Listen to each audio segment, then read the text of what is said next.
32 plus 4x minus x squared equals 0. Now, we could do the same kind of thing that we just talked about, which would be, let's just look at just this guy. We could rewrite him as minus x squared plus 4x plus 32 equals 0. Then what we could do is pull out the negative like we just talked about and say, okay, we can rewrite this like that and say, okay, I pulled out a negative. So what should I have left in here? X squared. Minus 4x. Minus 32. 4x. And then what? Minus 32.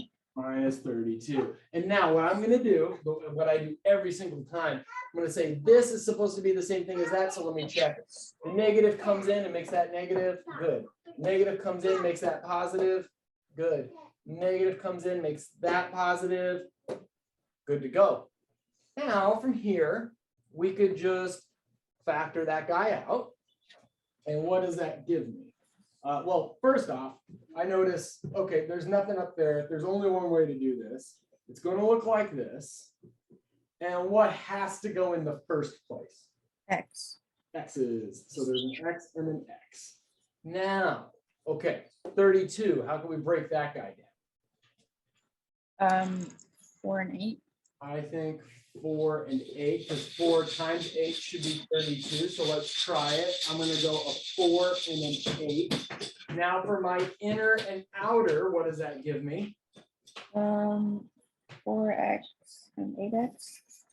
4x and 8x. How do I combine those to give me a minus 4x? 4 plus 4 minus 8. Plus 4 minus 8. So that means that 8 needs to have the negative, and that means that 4 needs to have the positive. Now I'm going to check it. First gives me x squared.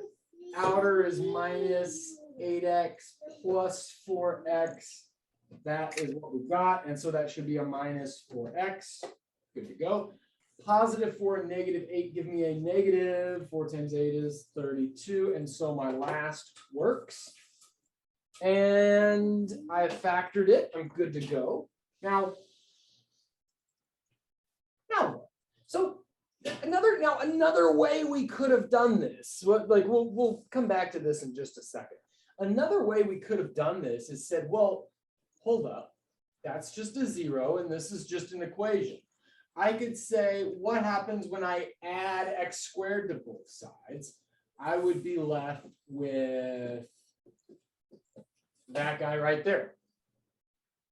And then if I subtract the 4x from both sides, I would have something like this, minus 4x. Then if I subtracted that 32 from both sides, I would be left with this guy right here. In other words, what I did is I just took what was on this side, flipped the sign, or brought it to the other side by subtracting it off. And we end up with this guy right here. And we notice, hey, that's the same thing that we just figured out, and it would end up like this, the plus 4 and the minus 8, and we'd be in the same scenario. The only difference is that there's a negative right there. But the negative, and if you look at this, right, like this is kind of like saying, let's just imagine that these are two numbers. Let's imagine that that's a 5 and that's a 3 right there, which it's not, because 5 times 3 does not equal 0. So don't like plug this into your brain. But let's just think about this. If this says minus some number is equal to 0, well, I could just take that and move the same way I did before and say, well, that x could come over, and that 4x can come over, and that 32 could come over. Well, that's basically what I'm saying here is like, if that's a minus, I could just add that to both sides, bring him over, and we have that right there. Another way we could look at this is like saying, well, that's a -1 times two other numbers, whatever they happen to be. And I could get rid of that. If that were a negative 15 or a negative 7, I could get rid of it by just saying, well, I'll divide both sides by whatever that number is.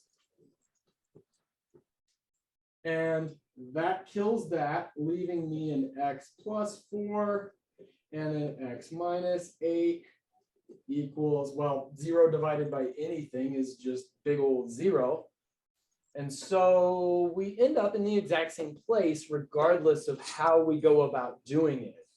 But the cool thing about this, and that you're going to see this more and more, is that when you have an equation that is equal to 0, it doesn't matter what number you have out front. If it's a negative number, or like I said, if we had done a bunch of stuff and we ended up with like 703 times this stuff, I could just say, well, divide both sides by 703, divide by 703, and I get x plus 4, x minus 8 equals 0 divided by anything is still 0. And so basically what we're saying here is that the meat and potatoes of these types of equations come down to this part right here. Once you've factored this guy out, it doesn't matter what's sitting out front, and it really doesn't matter how you go about doing it. You're going to end up with the exact same answer, which we can kind of see now. What two numbers make this equation true? -4 or 8. What now? -4. -4, yep, and 8. and positive 8. And we could see that that's going to work in this equation. It's going to work in this equation. If we were so inclined, we could plug it into that equation, or that equation, or that one, or that one, or that one, or that one, or that one, and it's all going to work because it's really the same equation. We just found a funny way of writing it. Kind of in the same way that this is the same thing as that right there. It's like this means the same thing as that. I've just written it in a funny way. Same thing here. This means the exact same thing as that. I've just written it in a way that helps me out in some way. Feel good about that one? Yeah. Okay, cool. Okay, so now other one. You said it was 41. Yeah. Okay, 41 says x. So it says to solve this equation, x minus 2, is that cubed? And then x cubed minus 2. Okay, x cubed minus 2. So when I look at this, I'm not too sure what to do. Because I'm thinking, well, if I plug in that's not going to work. Because like if I plug in a 2, I'm going to get a 0. Okay. What happens if I plug in a 2 here? I'll get 2 cubed, which is 8, minus 2. That's not going to work. What do I do? And I'm not too sure, really. So what I'm going to do is just start playing with it and see what happens. Yes. It's x minus 2 squared. 41 is not. 41 says minus 2 cubed. Uh-oh. That could be a problem. But let's just kind of finish this out, because I want to get into this. I want to see, because now you got me curious. I want to know. I want to know what's going on here. So x minus 2 cubed. So again, I tried. I was like, well, maybe if I plug in a 2, now that ain't gonna work. So let's just see. X minus 2 cubed means x minus 2 times x minus 2 times x minus 2 equals x cubed minus 2. And so let's just do that, just like that. Now I'm just going to do this one bit at a time. I'm going to do these guys first and say, let's leave that x minus 2 alone. And now when I go first, outer, inner, last on that, the first gives me an x squared. Outer gives me a minus 2x. Inner gives me a minus 2x for a total of minus 4x's. -2 and -2 make positive 4. Again, I don't know what's going to happen here. right now I'm just kind of grasping at straws because I don't know what to do. I'm hoping that as I move stuff along, things are going to start making sense. Nothing's making sense yet. So I'm just going to keep going. I'm going to say, okay, now I need to multiply this guy. So I'm going to do the way I like to do it, where I take my biggest orders first, and I'm going to go ahead and multiply him in. X times x squared is x cubed minus 4x squared plus 4x. Now I'm going to do the minus 2's. The minus 2's come in here, and I get minus 2x squared. And then a negative and a negative make a positive 8, positive 8x. Negative and a positive make a negative 8. Add those all up, and I get x cubed minus 6x squared. 8, 9, 10, 11, 12. Yes, plus 12 x's minus 8. Okay, so that's my scratch work. I just did that right there. That is supposed to equal x cubed minus 2. Okay. Now what? Well, this whole section is about solving equations where, well, by factoring, right? And every single one of these that we've done thus far says, well, if we could get this equal to 0 first, right? And we've seen other ones like this, right? They give you like an x squared plus 3 equals 6x. And what we've done is we've said, oh, okay, I will minus this over here, get everybody on one side. That way I have an equation equal to 0. If I factor it out, then I know what to do. So I'm going to do the same thing here. I'm going to get the thing that I haven't seen before, which is this type of thing. I'm going to turn it into a thing I've seen before. So let's subtract x cubed from both sides. Oh, that's nice. That x cubed is gone. Add 2 to both sides. Add 2, and now I'm left with minus 6x squared plus 12x minus 6 equals 0. Oh, that's nice. That looks like I can. What do you want to do there? Actually, you help me out. Where do we go from here? Fine. I'm not gonna try to make them up. Plus 2.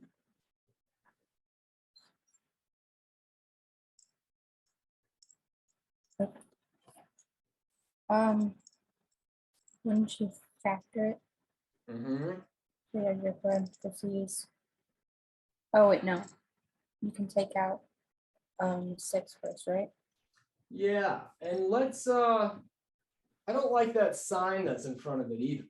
In fact, Okay, so divide by -1.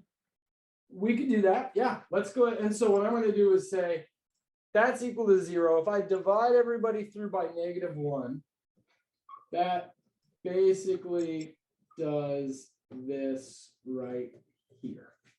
Another way we could see that is if I took that and brought him over to this side, took that, brought him over to this side, took that, brought him over to this side, I would have this exact equation, only the 0 would be on the left-hand side and the polynomial would be on the right-hand side. But that looks good. Any way you want to think about it, it's gonna end up there. Now what do you want to do? You got a 6. Yeah, let's get that 6 out of there. And so getting the 6 out, what does that leave me? What's right here? X squared minus 2x. Minus 2x, and then what? Plus 1. Plus 1. There we go. And now, oh, that's 6. And what I do, like at this point, and what you said was divide by 6, which would get you to where I'm about to go. If you divide by 6, divide by 6, divide by 6, then on that side you divide by 6, it's still just a plain old 0. And I wrote it like this, but ultimately we're going to end up at the same place because I could say, oh, hey, 6, I can just divide by 6. and it goes away. And so dividing by 6 leaves me that guy right there. Or we can leave the 6 with us and bring them along in the calculations. It won't matter because you have an equation equal to 0. And that's the idea. So this thing, it looks like it might factor. In which case, what would I have? X. Let's see. I think X is in the beginning, and then what does that last one have to be? 1. There's only one way to get 1. Well, actually, there's infinitely many ways of getting 1, but right now we're dealing with integers and multiplying them together. Okay. So what about the signs?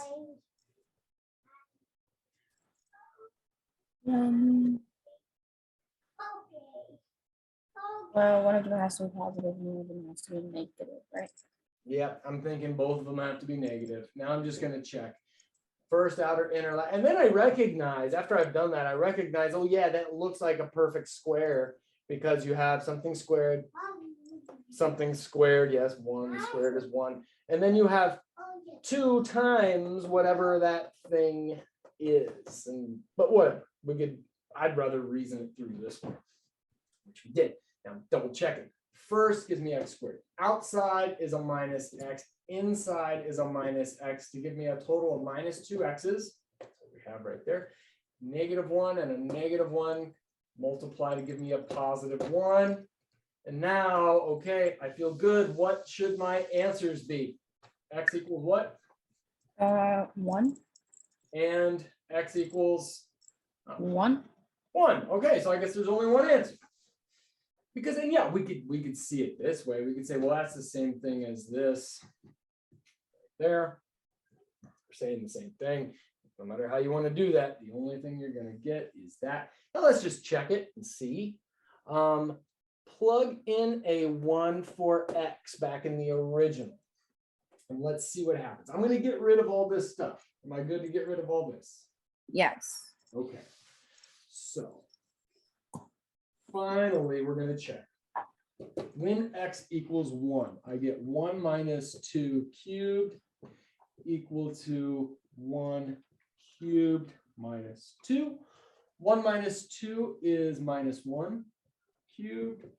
1 cubed is 1 minus 2. -1 cubed. What's -1 cubed? 1, -1. -1, right? An odd power. And so the -1 and the -1 come together, give me a +1, but then I have one more guy left over. So you're right, that's a -1. 1 minus 2 is -1, and we're good. That checks out. It looks like that is a solution to that. And it looks like that's my only solution. And so I think we're done. Does that make sense? Yes. Good to go. Okay. Cool. So, so that's the idea there. Again, like that's something we haven't seen before, right? Like at least when I look at that and I see this, I'm like, whoa, I've not seen something like this before. So maybe I'll just start doing some crazy manipulations, or I'll just start plugging away at it, and maybe it'll turn into something that I've seen before, which indeed does happen. And so we got lucky there. Okay. All right. Are we good to move on? I think so. Okay, cool. So that was 5, 7, 5, 8. We're not going to do 5, 8. I don't want to do 5, 8. It's word problems. And you're going to get plenty of word problems later on. So this is, I just like to move ahead. So we are technically, or rather, we are officially done with chapter 5. So that means we're going to have a quiz.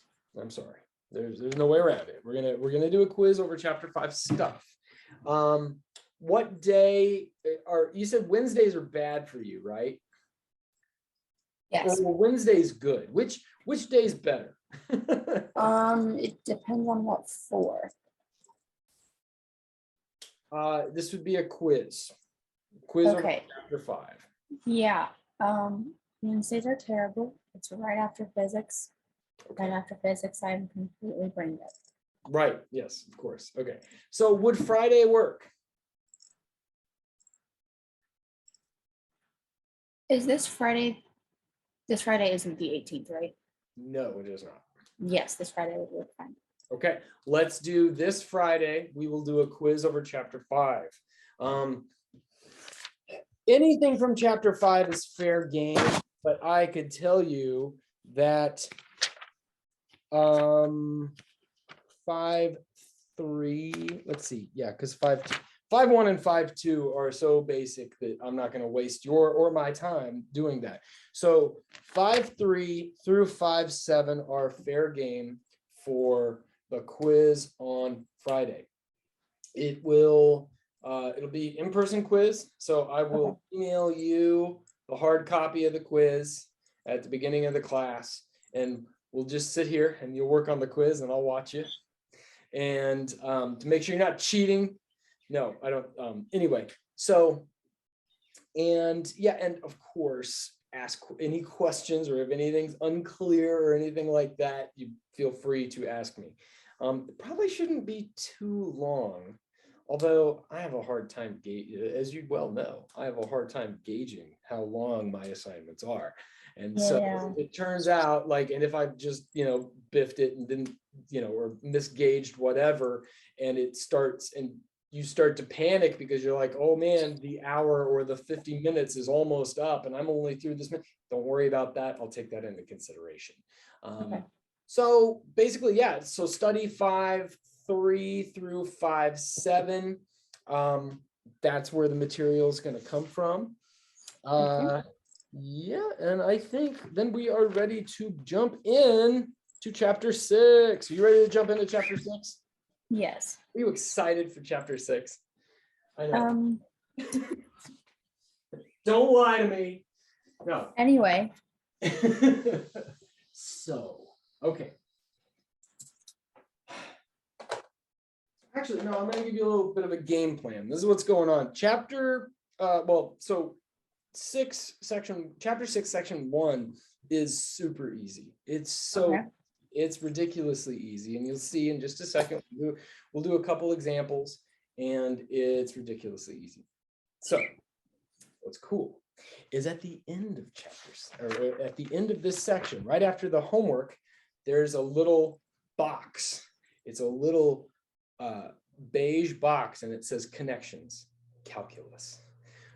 And it is so important that you learn what's in that little box. We're going to talk about it. We're going to kind of power through 6.1, and you'll see what I mean. It's super easy, so that we could talk about calculus. I don't care if you think that you're never going to take calculus. Everyone in the world needs to know calculus. And well, what if I do never take it? If you do want to take it, then you're going to love this.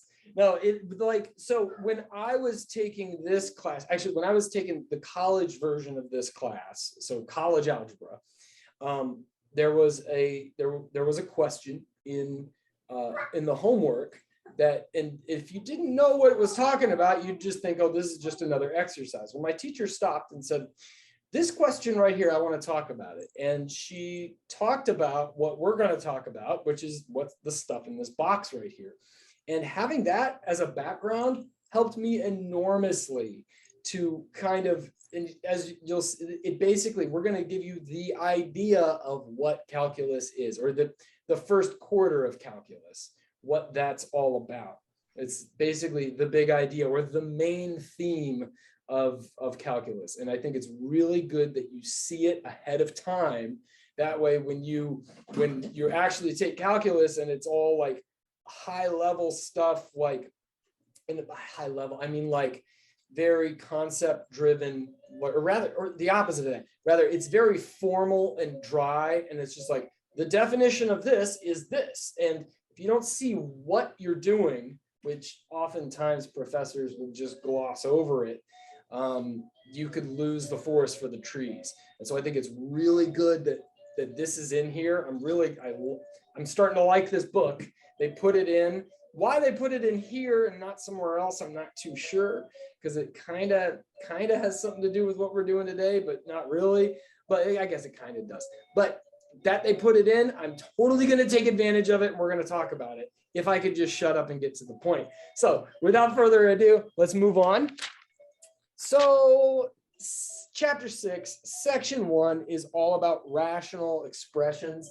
And so here we go. Any rational numbers, a over b times c over d, means a times c over b times d. This should be review for you. This should not come as a surprise. That's just what you do. There's no difference if it's single numbers or if they happen to be polynomials. You have something like this, x squared plus 4 times, I don't know, how about x plus 3 over, how about x plus 1 quantity squared? We'd say, oh, that just means that times that, x plus 1 and x plus 3, and then the x squared plus 4, and then finally the x squared plus 1 squared. But where it gets a little different here is like, well, now we could cancel some things out, right? Like it's the same kind of thing if this happened to be, I don't know, a 2 and a 3, and then a 7 and a 4. Turns out that that 4 right there is actually 2 squared. So we could rewrite it as 2 times 2. And I think you could see the parallel I'm making here.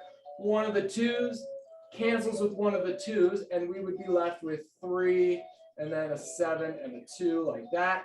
Well, there's no difference here. One of these guys cancels with one of these guys, and then we could write this as x plus 3 over x squared plus 4. And now we're just left with one of these guys, x plus 1. Now, you tracking? You having fun with this? You get this?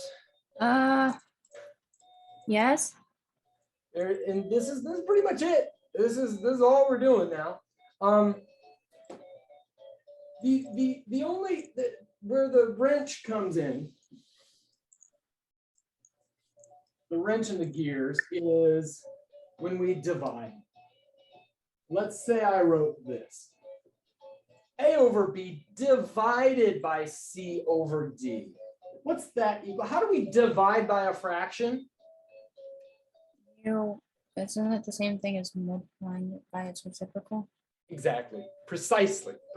So if I have A over B divided by C over D, I would say that's the same thing as A over B times what? A over B times D over C. Exactly. We just flip the fraction and then say, okay, we just do this right here. Right? No difference whether they're numbers or whether they're polynomials. If they're polynomial factors, then in the end, we could just cancel a bunch of them out. Now, the book doesn't go into this yet, but they will soon. So I'm going to go ahead and say it, that this means the same thing as when you have actually two fractions divided by each other. There's no surprise there. A over B divided by C over D can be written like this. A over B divided by C over D. And we would do the same thing. We would say, well, you take whatever the top thing is, multiply by the reciprocal of the bottom thing, and then we're left exactly where we were left before, which is that right there. Okay, so that's pretty much it for this chapter, or this section. It's just now, oh, excuse me. Then you have a ton of homework problems. And there, oh, I'm sorry, were you done? Yes. Got all this. Yeah, there's no surprises here with this. The only thing is that we gotta, as you'll see, we just have to be a little bit careful. So you're gonna have some problems like this for a while. Are we still on for 6.1? Yes, we are. This Okay. is still section 1. And these are from the exercises on page 248. This is from page 248. This is, I believe, number 6. Okay. And it'll say simplify. And the idea is we just basically, given any expression, we're just going to factor it down as much as we can and then cancel out whatever we can from the top and the bottom. So can I factor the top one of these? Yes. What is it? What does the top one equal if I factor something out? What am I factoring out first? Hold on. Okay. So you take the 4 out, We can take Right. 4 out. And what does that leave me? y minus 3. Y minus 3. Okay, now what about this? Can I factor that guy? You take the 4 out and you get y plus 3. What cancels on the top and the bottom? The 4s.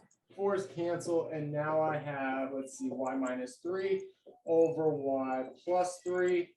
I'm done. There's nothing I could do now. You can't factor this guy down anymore. Can't factor that guy down anymore. They certainly don't cancel out. And that's one of the things, like you might think, oh, these are very closely related. Do they cancel out? No, they don't. Like if I tried to factor out a -1, I would have negative y plus 3 over y plus 3. But that's not that, right? Those are 2 different things. So we don't want to get tripped up here. And in general, anytime you have like a minus b over an a plus b or vice versa, an a plus b, over an a minus b, you're done. Like you can't do anything with those. There's no little tricks you could do to try to turn one into the other. You are done. And so this is the simplified version of that given fraction. Okay, so that was number 6. There are a couple of them I do want to do. Oh man, number 22 is a doozy, and we are going to do it because this is one of the more complicated ones that you're going to see. So number 22, I'm going to go ahead and get rid of number 6. Are we done with number 6? Yes. Get rid of it. Okay, so number 22. Yikes.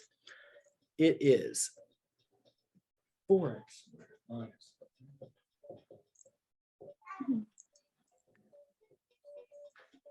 So I'm going to write it down, then I'm going to talk about what goes through my head when I look at something like this. It's a minus, yep.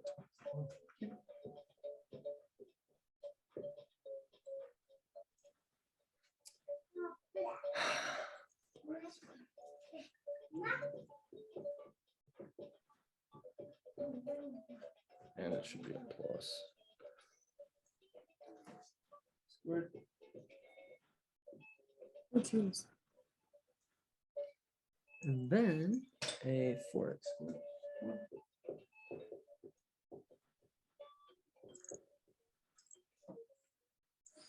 12xy plus 9y squared. Okay, so this is what they give you.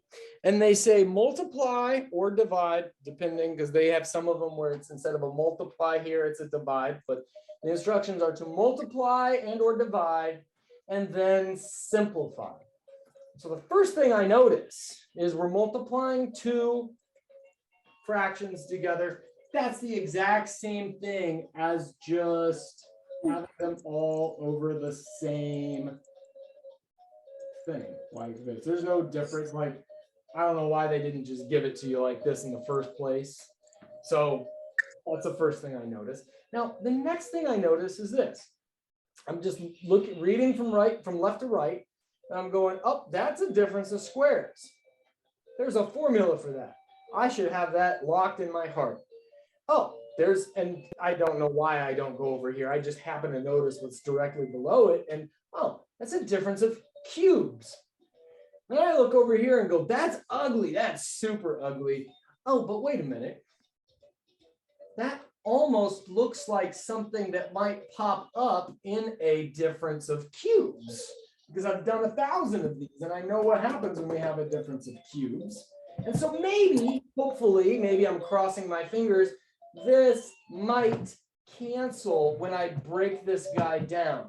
So I'm just going to hold off on this guy. And in fact, I'm going to hold off on this guy for a minute too, because I'm hoping that those guys are going to cancel. So what I'm going to start doing is just factoring at least these first ones that I've recognized right off the bat. So let's do, let me give myself a little bit of room, not too much. So I'm not going to mess with these guys yet. I'm just going to write them down the way that they are. Get a 4x squared plus 6xy plus 9y squared. This guy is a 4x squared plus 12xy plus 9y squared. And I thought I got rid of all of Peter's toys that made sense this morning. I mean, that made sense, that made noise this morning, but apparently I missed this one. Not looking right now. Okay. All right. You factor this. What's 4x squared minus 9y squared? Yeah.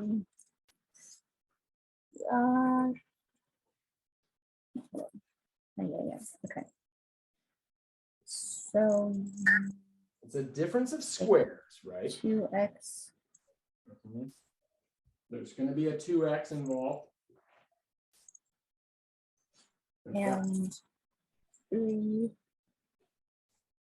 negative and the positive. No, wait, no. Yes. Yeah, 3. that's what's going to happen. That's what's going to happen, right? This is going to give me the 3y. In fact, and as I'm looking at that, I'm thinking the only way to get a 9y squared is if I have a 3y times a 3y. And then difference of squares, the only way to cancel those middle terms is, just like you said, if there's a plus and a minus. And I know, right, difference of squares, that it should always do something like this. I'm going to double check. First, outer, inner, last gives me, first is 2 and 2 gives me 4x squared. Outer gives me minus the thing. Inner gives me plus the thing. The outer and the inner cancel out. So not going to think about it. Finally, negative times a positive is a negative. 3y and 3y make negative 9y squared. We are good to go. Ooh, and I did not give myself enough room because that second guy, the one below it, is a difference of cubes. So let's do this.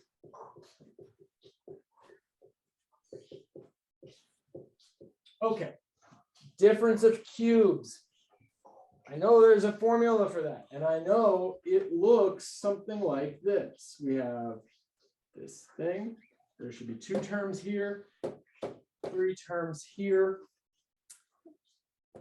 How do we write that as 1 cube? What is 8x cubed? Written as one thing cubed. 2. 2 what? X. 2x. There we go. So I've identified the cube. And what about 27y cubed? 3 cubed.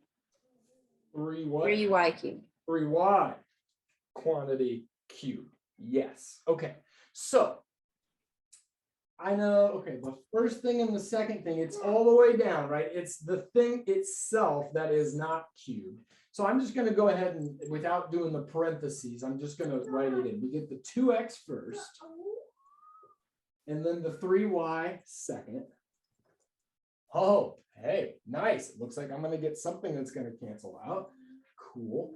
Then it's the first thing squared, right? So in other words, it's 2x quantity squared, but I'm going to go ahead and just say, well, that's the same thing as what? What is 2x squared? 4x squared. 4x squared. Okay. Now it is the first thing times the second thing, right? So it's the 2x times the 3y. 2x times 3y comes out to 6xy. 6xy. And then the last thing squared is what? 9y squared. 9y squared. Okay, 9y squared. Then I remember our cool acronym. What's our cool acronym? Oh. So SOAP, which means this first sign is what? Positive. Whoa. What did we just factor out? The first thing. That's Oh, wait. I was looking at the wrong. Yeah. I was looking at the wrong thing. I had Never to mind. stop and think about it because I had no idea. Minus, So we what's go. our first sign? Minus. Minus. And then what is it? Positive. Because the opposite of minus is plus. Yes. And then the last one is Positive. always positive. Okay. So now what's really, really nice, and I was hoping that this would happen, is because as I was looking at this, I was like, that looks terrible, but I know that that turns into something like it. Hopefully it'll be, and yes, indeed, I see that that is the same thing. So I'm going to go ahead and do some cancel. This guy cancels with that guy. And then the minus, the 2x minus 3y cancels with the 2x minus 3y. Now I have 2x plus 3y on top, and the bottom is a 4x squared plus 12xy plus 9y squared. Are we done?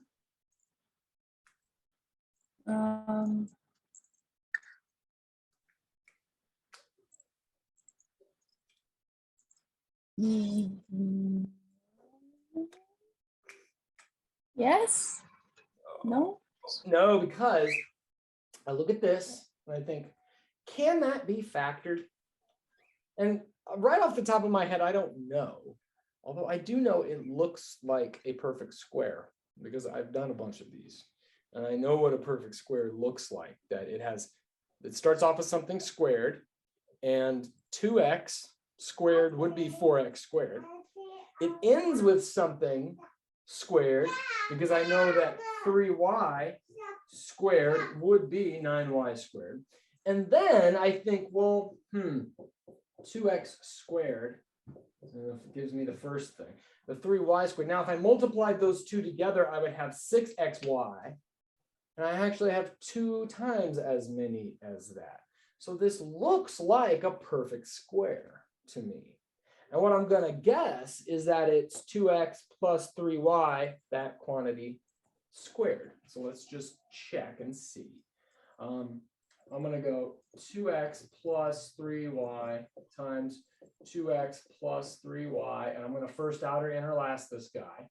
First gives me 4x squared. Outer gives me what? 6xy.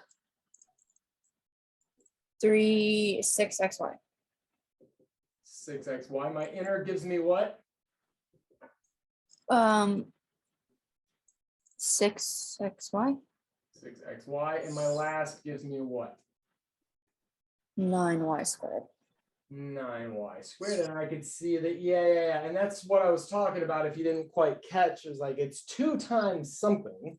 And yeah, that is 2 times as many because you end up with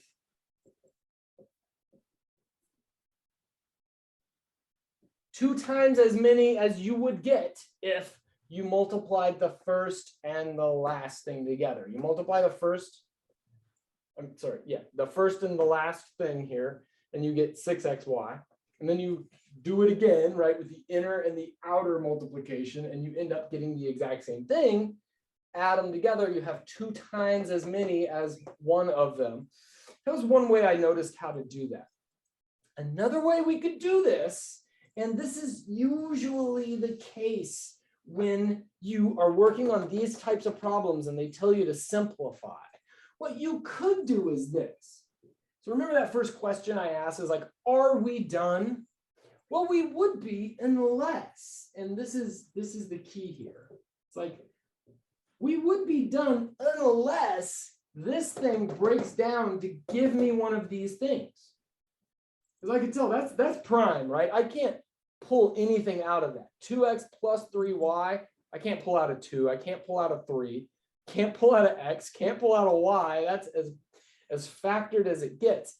So my only hope is that this thing right here might have one of these as a factor in it, right? So like, no matter what this was, if this was x squared plus 1, I might say, well, if I could pull out an x squared plus 1 here and have something left over, then they would cancel.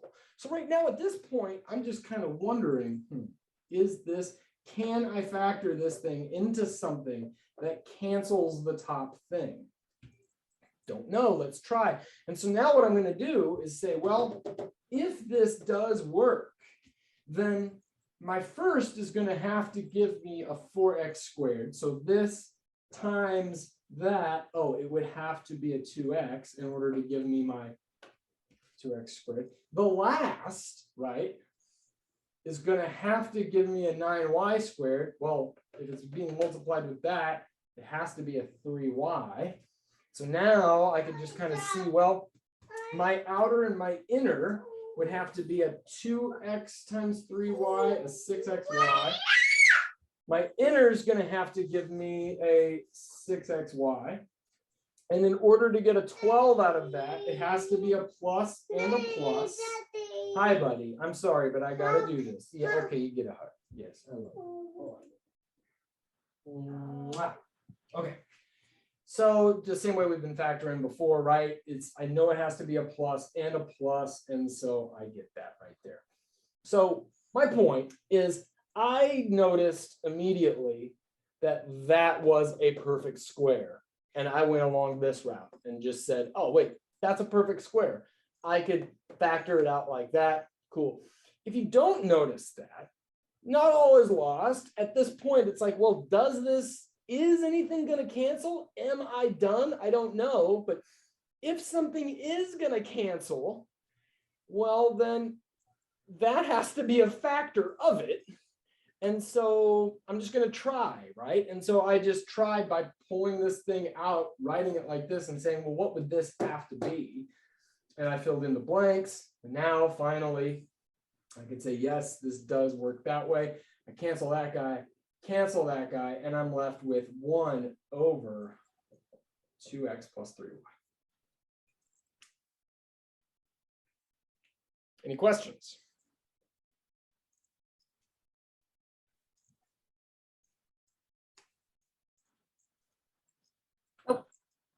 So you're going to have a bunch of those. That's what the homework's about.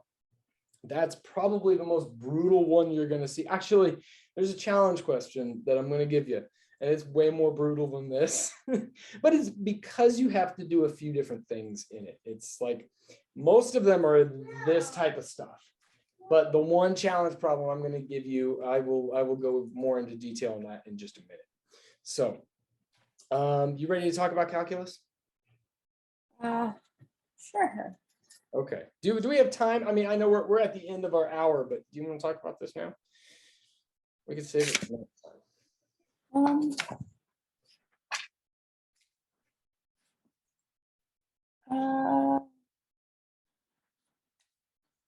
Sure, I guess we can do it now. I guess we can do it now. Okay. Yeah. Cool. Great.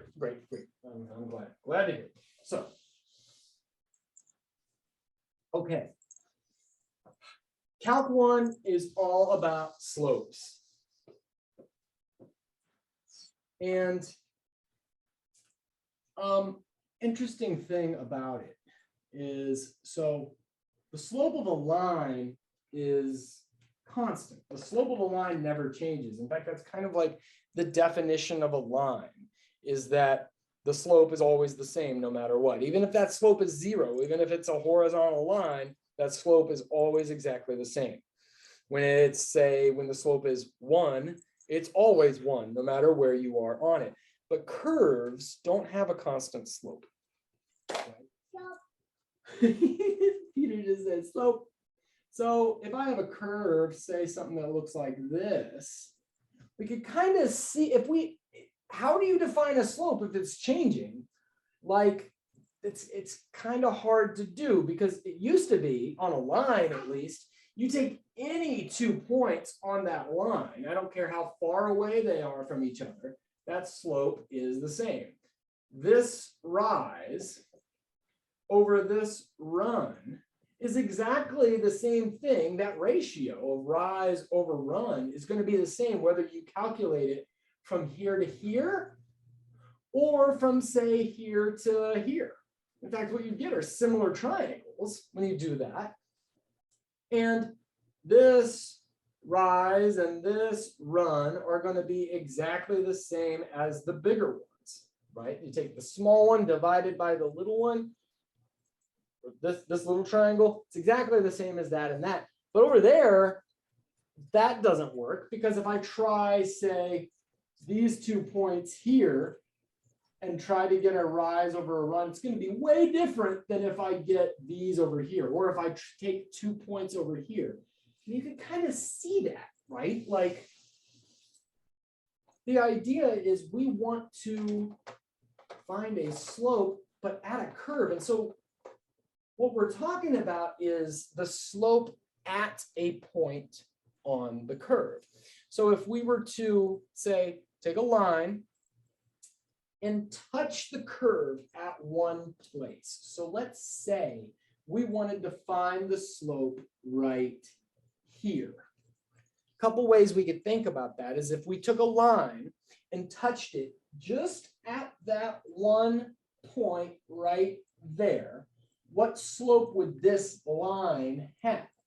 And we could talk about the rise and the run of this line because it's a line, right? If we wanted to find the slope of this curve, and in fact, I'm going to give it a name. I'm going to call it F.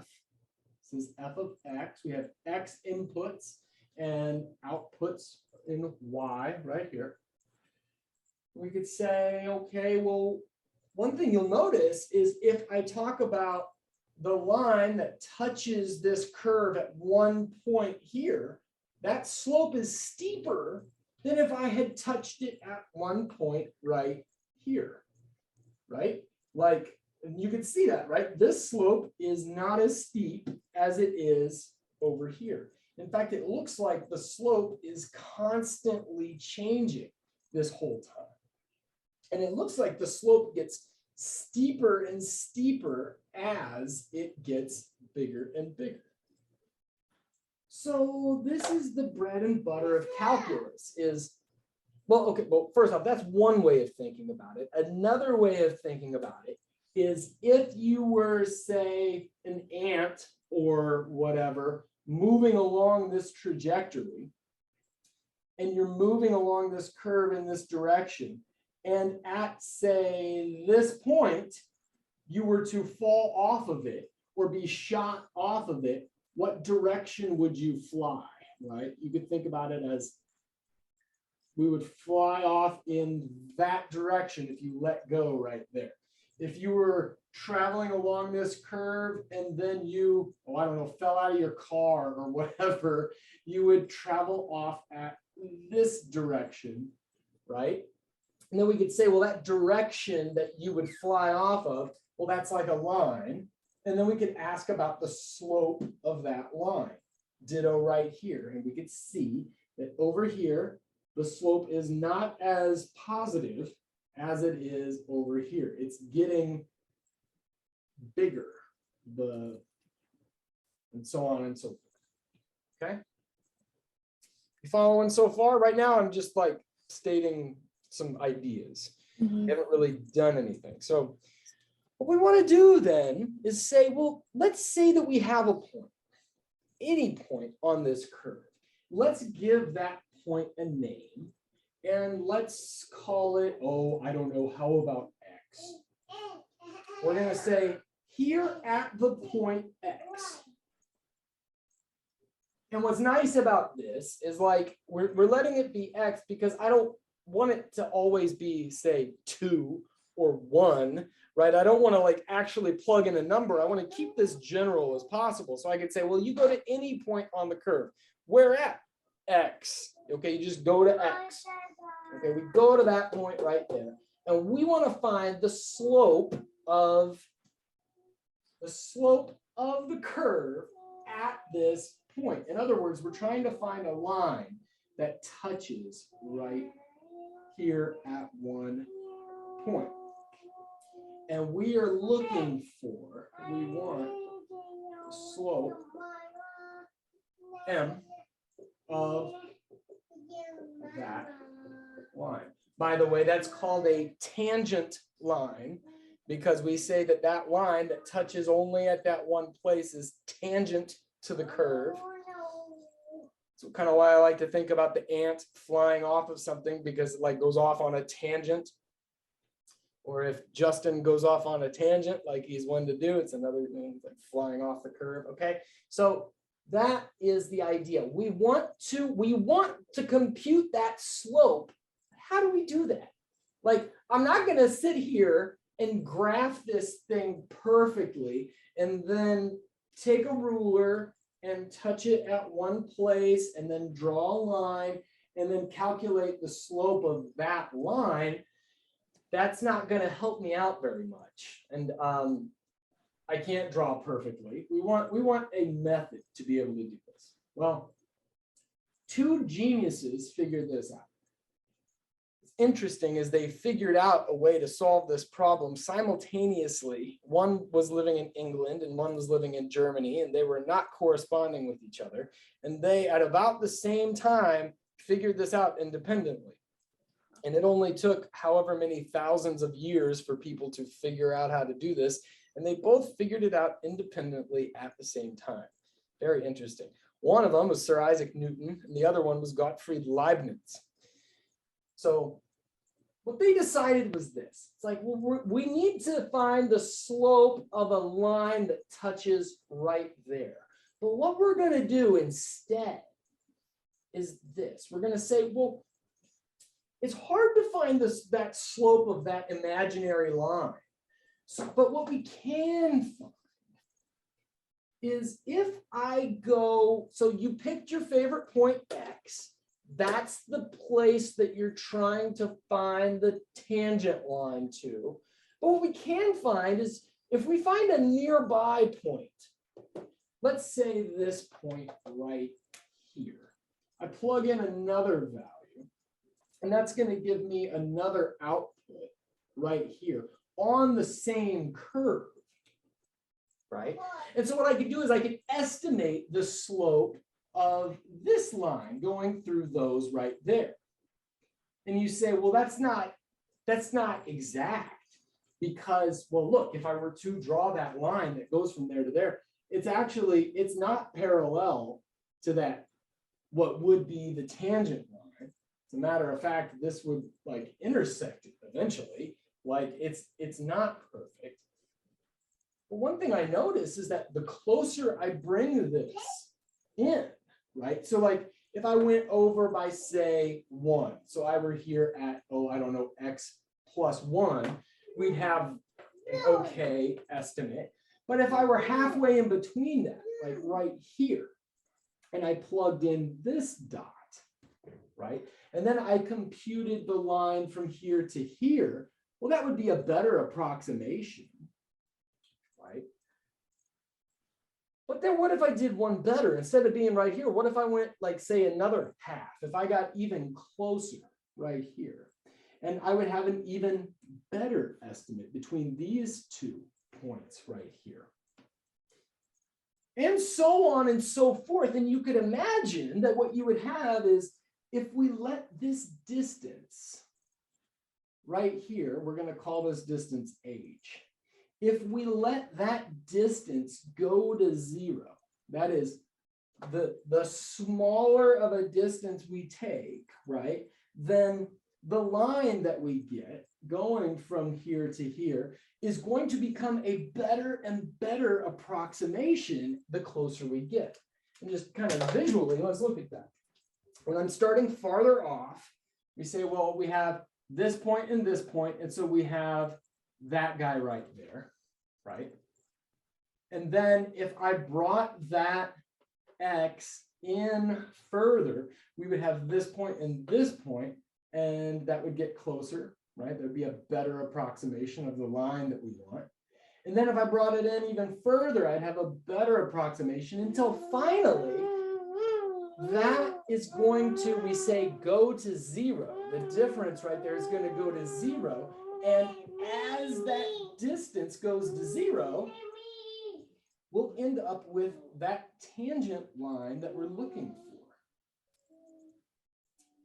Does that make sense, the process that I'm describing? I think so. You think so? So we're gonna plug in some numbers now, and we're gonna actually get the idea here, because again, we want the slope. Why do we want the slope? Well, that you'll see when you take calculus, you'll see that you won't believe how many things, how many questions can be answered, and how many connections can be made if you could just simply find the slope of this curve at a given point. And so what we're going to do is say, well, let's suppose that we've done this. Let's say that we have, we want to find the slope of this function at that point right there. So what they figured out that you could do is say, okay, go to your point X, the place that you want to find that slope, and then go some distance past it. How far? Well, let's just call that distance h. And it's understood that h is a small number. Now, I'm not drawing this small right now. Like in your mind, you want to imagine that h is just a tiny little bit beyond x. But for the purposes of actually drawing something, out, it'll be nice to draw it a little bit bigger. But just in your mind, remember that h is a small number, and it's going to be something very close to x. So let's say that I were at 5 here. Like if x were the point 5 that I cared about, I would go h units beyond it, and I would end up at whatever 5 plus h is. So if h were really small, let's say h were like 0.001, we would be here at 5, and then we would go over to 5.001. We would go just a tiny little bit. And so in symbols now, we said, what did you do? Well, you started at the point that you cared about, and then you moved h units this way. You, for instance, went to 5 and then 5 plus h. Well, instead of starting at 5, you're at x. And so you go from x to x, well, I guess plus h right here. Whatever point that happens to be. So wait a second, this is a function. And I could find the heights by just plugging in the input values, right? By saying, well, whatever this function happens to be, and we'll do an example here in just a second. But in symbols, what do I do to find the height? I take this number and plug it in, right? So when I plug in an x, I get out a, well, in symbols, we call it f of x. If I plugged in a 7, right? If I were here at 7, I would get out an f of 7, whatever that is. What do I get out when I plug in an x plus h?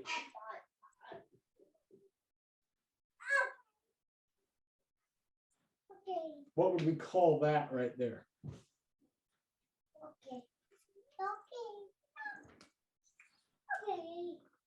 Plug in an x, you get out f of x. Plug in an x plus h, and you get a f of what? X plus h. F of x plus h. So right now we're just thinking about symbols here, right? We're just saying, well, whatever it happens to be. So again, like if you were at, just do this over here and say, if you cared about, you have some function like this, and you care about what is the slope here at 5, and you have your function f of x. We would say, well, let's plug in an f of 5. And then we go some small distance beyond it, right? We go to here and say, Maybe it's 5.001 or something like that, but we're going to think h is a small number. You go 5 plus h, whatever h happens to be, and you plug that in right there, and you get out a f of 5 plus h. The reason we're doing this instead of plugging in an exact number is because all the work that we do right here by saying, well, let's just pretend it's any number. Let's just call it x. I don't want to do all this work and find out what this is only at 5. Then I'm going to have just some number and it tells me what it is at 5. I want to know for any number. I want to be able to plug in a 5 here or a 7 here or a pi or whatever. So we're going to try to keep it as general as possible and say, you take your favorite number, say 5, plug it in and you get that out. Take your favorite, then go some distance beyond it. How far? A tiny distance. Yeah, but how far? We'll call it h, okay? Then we go to the right a little bit and plug that in. And so here we're at, say, 5.01. And then we plug that in, and then we find this new output right there. And now we have a rise and a run, don't we? Back from here to here. What is the rise? What's the distance from here to here in symbols? How would you do that? Like, well, first off, imagine this. If this output were an 8 and that output were a 2, what would the height be?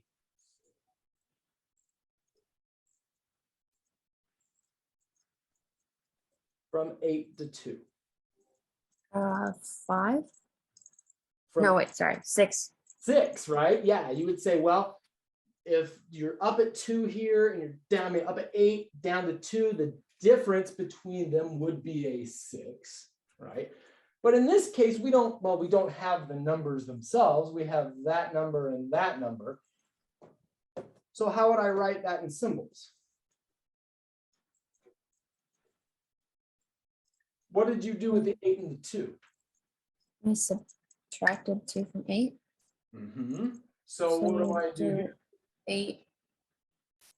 Right. You said 8 minus 2 is the rise there, right? That is the distance right there. So what do I do with these symbols if we don't know what the outputs are? You subtract them. So you subtract f of x from f of x plus h. Yes. So I have the second output and I subtract off the first output. Exactly what we want. Now remember, our goal here is to find m, the rise over the run. And right now we have an approximation because, well, we'd like it to be at one point, but right now we've just gone a small distance past. And so we're finding some approximation of it. Okay, so what's the run right here? What's the distance from here to here?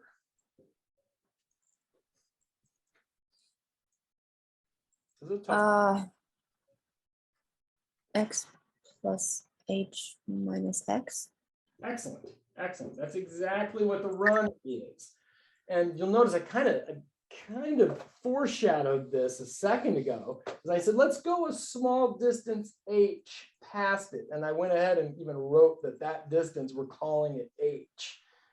What's x plus h minus x? H.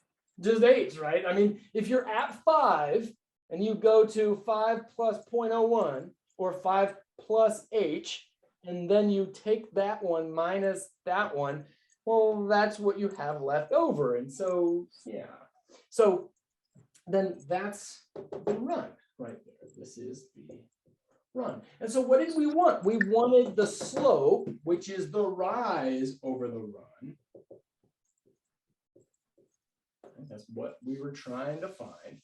And so we said, well, let's see what we can do here. The rise over the run, we know that the rise is whatever your second output is, which is what you get when you plug in that point. You get some output, and we call that in symbols f of x plus h. you subtract off your first output, which is, well, when you go to x and you plug that number in, your output is f of x. The run we just said was, well, it's this guy, whatever he happens to be, minus the first guy. But then we said, well, we could simplify this a little bit. If you're at 5 and you go to 5 plus h, well, you've gone a distance of h. And so your actual run is always with this setup. The run is always going to be h. All over h. And then this has been known since antiquity. People have known that you could do this. And they also know that the smaller values that you use, in other words, the closer you are to your original point, the better your approximation's going to be. So then the idea is, what if we let h go all the way to 0? What happens when we do that? And the problem is this. Can I just plug in a 0 right here for h? Well,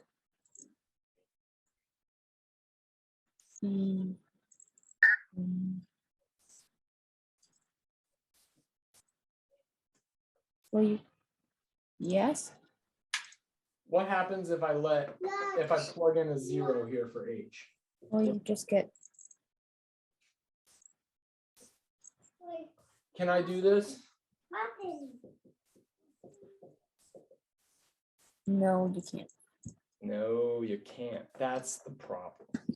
Is like, well, we wanted to just let h be 0 and say like, well, if the distance were 0, well, then you wouldn't have an approximation. You'd have perfectly the slope that we're looking for. But we run into a major problem is that you can't do that. If I just plugged in a 0, I would have this thing over 0 and you would get junk. You would have nothing. So what we hope, and this is why this is in this part of the book right now, is that if you have an actual formula, let's say that f of x equals x squared. And what we're going to do is actually work this out. And the hope, this is the hope now, is that something is going to cancel, that I'll be able to manipulate this equation, and an h on the top should cancel an h on the bottom, and hopefully then I'll be able to plug in a 0 and everything should work. Let's try it. So we have our function, and I'm saying this is actually f of x equals x squared. And so what I'm going to do is say, okay, so I go to any point along here and I plug in that point and I get out this. In that case, the output is just x squared. So now I go some small distance beyond that point and I plug in an x plus h. What is f of x plus h? X plus h. F of, well. So remember, we have a definition. If I plug in a smiley face, it says to take smiley face and then square it. So when I plug this in, it says to do what? It would be x plus h squared. Yeah, it says to take whatever your input is and square it. And so now let's find this slope right here. We have f of x plus h. So I'm going to go ahead and just rewrite this and say the slope that I'm looking for, m, is going to be what I get when I plug in an x plus h. And then I subtract off when I plug in an x and then divide by h. You just told me, yeah, I know, buddy, it's the garbage truck. The garbage truck is here.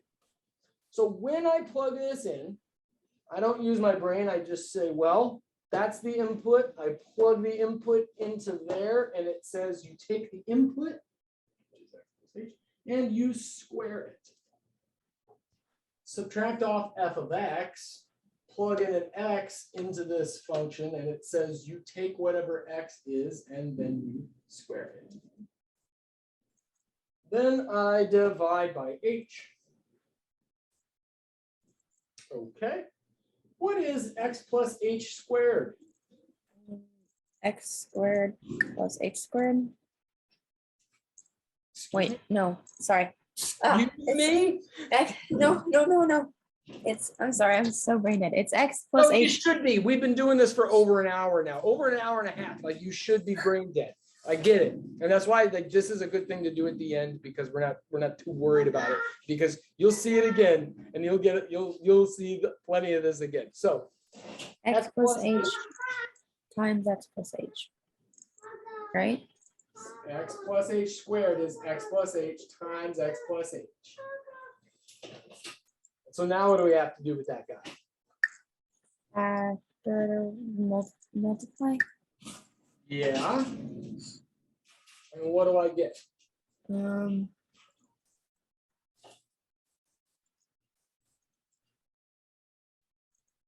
X.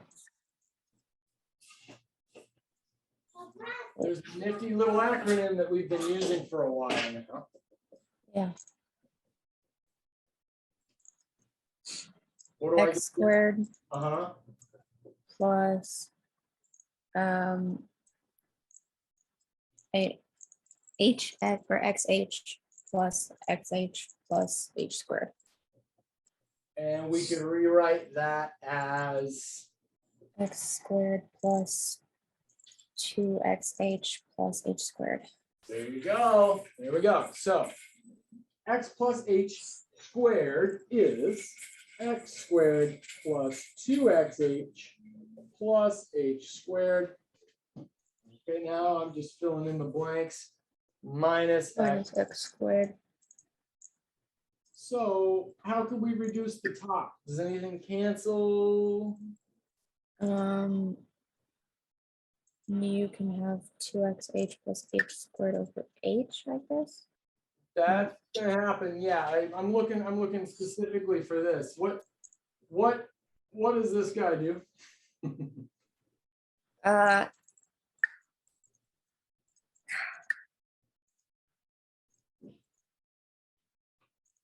It subtracts from there, so it goes to nothing.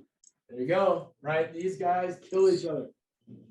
That minus that is a big fat 0. So all we're left with then is 2xh plus h squared all over h. Now what do you want to do?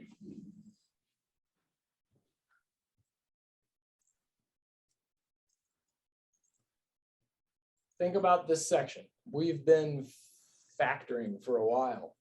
Can we factor anything out of that top expression? The h. Looks like the h. What am I left with? I'm going to pull out one h, and what am I left with on the top? 2x plus h. 2x plus h. Now, and this is where this section comes in, and why I guess they brought it into this section, is look at that. Can I cancel those guys out? Yes. It looks like it, right? H divided by h is gone, and what I'm left with is 2x plus h.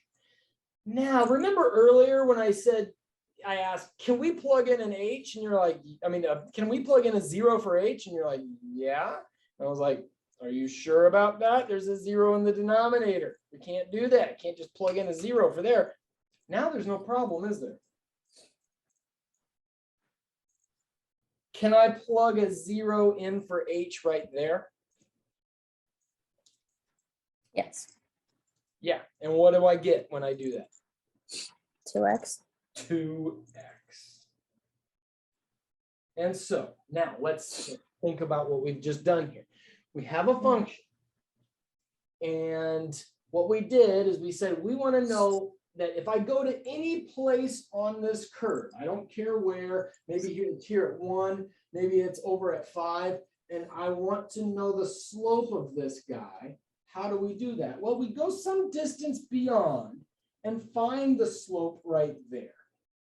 And then we end up with this thing. This thing is called the difference quotient, because it's a difference, right? A difference right here. We take the difference between here and here, and the difference between here and here. And then we take the quotient. In other words, we divide them by each other. In other words, we find the rise over the run for those given points. And then we say, well, the smaller h gets, the closer h gets to 0, the better our approximation is going to be. So if we started off as h equals 1, it would be a pretty bad approximation. But if h were 1/2, it would be better. And if h were a tenth, it would be even better. And if h were 0, well, it would be perfect because there would be no difference and you would have a slope at a point. The problem is we can't just plug in a 0 unless we can. Unless you manipulate this in a special way, and we did, and we found that, oh, that is exactly the same thing as that. So it looks like we can plug in a 0. And when you do that, then you find that the slope at any given point is equal to 2 times that x value. What does that mean? Well, now let's think about this. So I'm going to erase a bunch of this. So I'm going to keep this last work right here.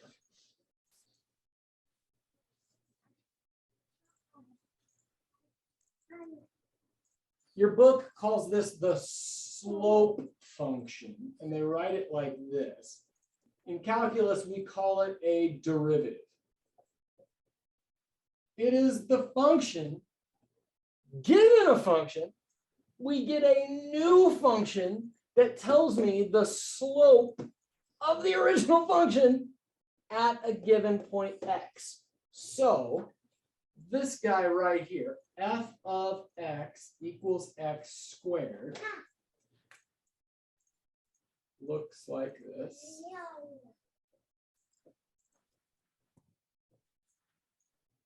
And it's the thing that when I plug in a 0, I get out a 0.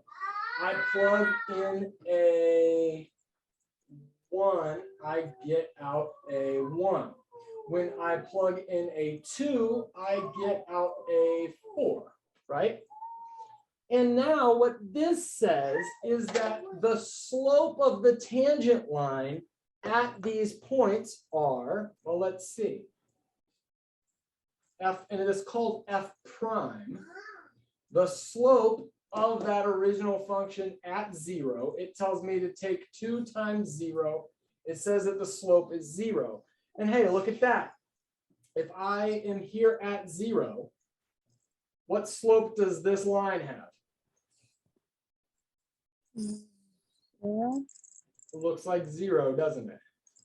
Now, if I'm here at 1, now I've moved up and I'm thinking about, okay, that's what a tangent line would look like here at 1. And this tells me that if I plug in a 1, I go 2 times 1 is 2. It says that my slope should be 2 right there. And if I'd drawn this well, it would really look like the slope were 2. It would look like a run of 1 and a rise of 2. It says that if I'm here at 2 and I want to find what is the slope up here at 2, I would plug in a 2 and I would have a 2 times a 2 is a 4. And so if I'm at 2, I plug in a 2 and I get 4. And yeah, it looks like, yeah, the slope of that line that touches right there at x equals 2 would look like 4. This is where I think it's the coolest. What happens when I plug in a -1? What does my slope function tell me that it should be? If I plug in a -1 right there, what do I get? A -2. -2. And if I go to that point at -1 and just drew a line that touched at that one point, that's plausible. That looks like a slope of -2. What about if I went to the point -2? I'd be up here at +4. This says I would plug in a -2, multiply it by 2.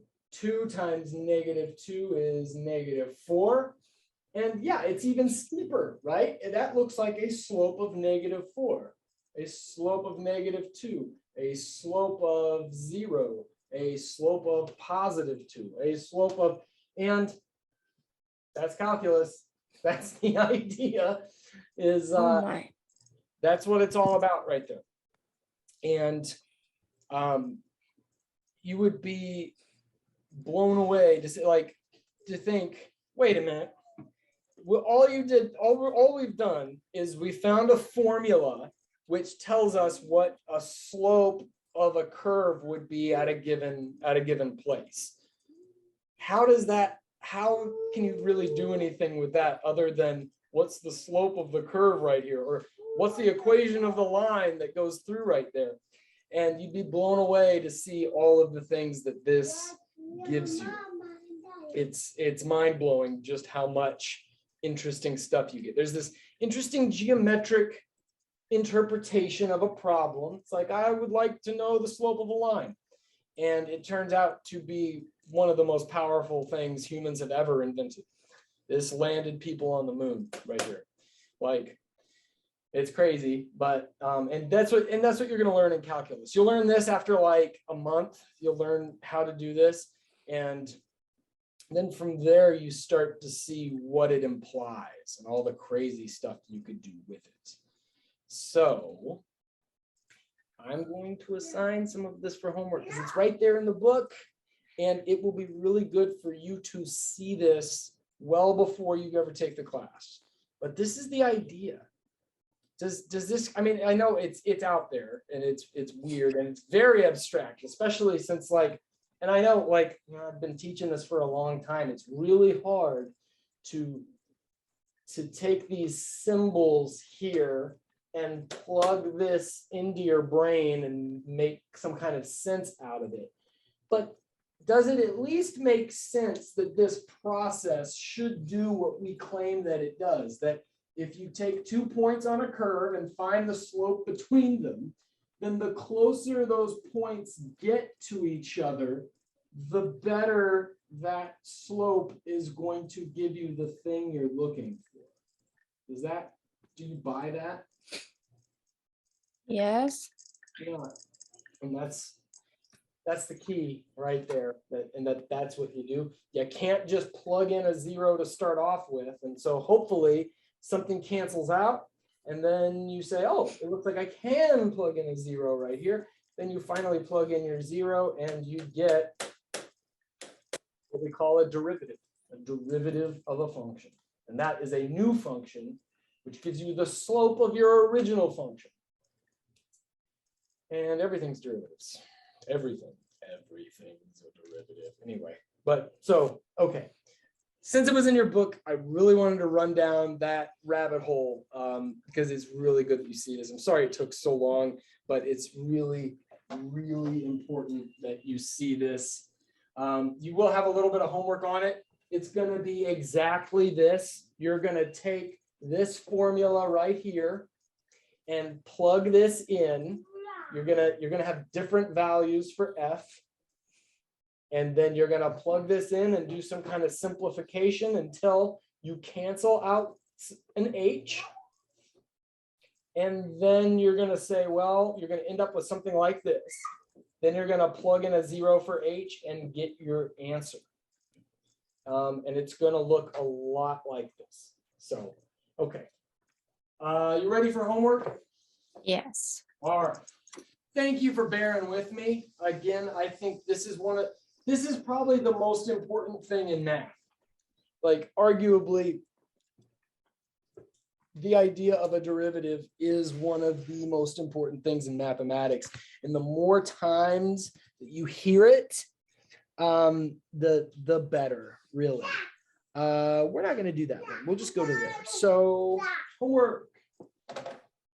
is this homework 10? I think it is. Yeah. Homework 10. Number 5 through, we said 37. 5 through 37 odd. Number 40. Oh, and this is chapter 6, section 1 on page 248 and 49. 248. Number 40. This is a challenge problem. You will have to do a bunch of things on this. Just give it an honest try. Just give it an honest try. It's very tricky. A hint is you will have to factor a part of it by grouping. Oh boy. Yeah, it sucks, but it's a good problem. I'm sorry, buddy. You can put it back up. And then be careful in the denominator. That's all I'm going to say on that. And then, okay. Calculus. It has problems.